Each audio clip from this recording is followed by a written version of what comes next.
ये क्या है? मेरी प्यारी हसीन बीवी, आज अपनी शादी को 7 साल हो गए। पहले तुम बहुत अच्छी थी, लेकिन आजकल तुम बहुत बदल गई हो। पिछले हफ्ते मैंने तुम्हारे लिए फिश करी बनाया था और तुम उसको खा के चुपचाप चली गई और तुमने कुछ भी नहीं बताया कि अच्छा है या बुरा है। आजकल तुम बहुत खरीदारी कर रही हो, लेकिन तुम मुझे बता तक नहीं रही हो कि तुम क्या खरीद रही हो। तुमने अपने जॉब से रिजाइन दे दिया है, ये मुझे ऑफिस में जाकर पता चला। ये सब मुझे बिल्कुल अच्छा नहीं लगा। आजकल मैं और तुम्हारी बहन मालिनी, हम दोनों एकदम क्लोज हो गए हैं। वो मुझे बहुत अच्छी तरह से समझ पा रही है। हम लोगों में प्यार हो गया है और इसलिए हम लोग शादी करने जा रहे हैं। अब हम लोग गोवा जाएंगे और वहाँ पर शादी कर लेंगे। तुम मुझे ढूंढने की कोशिश मत करना। मैंने डाइवोर्स पेपर पे साइन कर दिए हैं और तुम भी अपना साइन कर देना। अब फिर से तुम्हारा मुंह देखने की जरूरत नहीं है मुझे। इमीडिएटली डाइवोर्स हो जाएगा। मेरी कमाई में अब तुम्हें एक पैसा भी नहीं मिलेगा और तुम्हारा पैसा मुझे बिल्कुल नहीं चाहिए। तुम्हारा पुराना पति, समझ गई ना?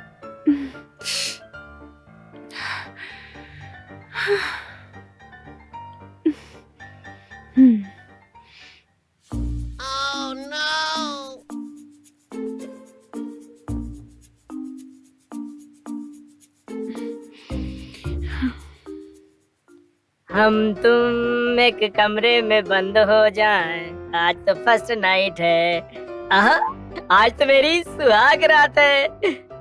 आज मेरी पुरानी बीवी ने एक लेटर भेजा है, जरा देखो तो। जरा देखो तो। आदरणीय मेरे प्यारे पति देव जी, तुमने जो किया अच्छा किया। अपनी शादी को 7 साल हो गए हैं, लेकिन अब तक हमारा मेल जोल नहीं हुआ। मैं तुम्हें अब ये बात बता रही हूँ। पिछले हफ्ते तुमने जो फिश करी खिलाया था वो बहुत अच्छी थी। तुम्हें पता है डॉक्टर ने मुझे मना किया था फिश करी खाने को, लेकिन फिर भी मैंने खाया। वैसे फिश करी मेरी बहन को बहुत पसंद है।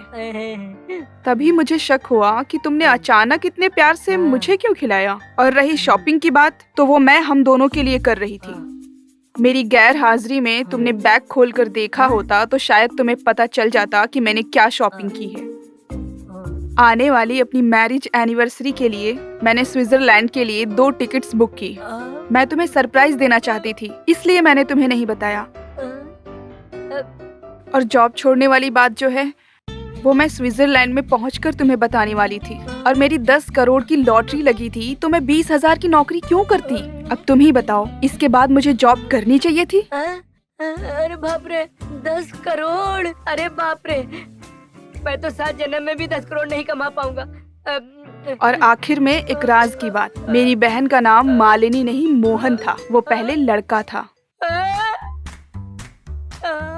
बचपन से ही उसे लड़कों जैसा रहना पसंद नहीं था, इसलिए अपना सेक्स चेंज करवा के वो मोहन से मालिनी बन गया। और उसे देखने के बाद तुम्हें कभी शक भी नहीं हुआ और तुम चुपके चुपके उससे प्यार भी करने लगे। अब तुम्हें तुम्हारी शादी मुबारक हो। मैं तुम्हें अब ये बात बता रही हूँ।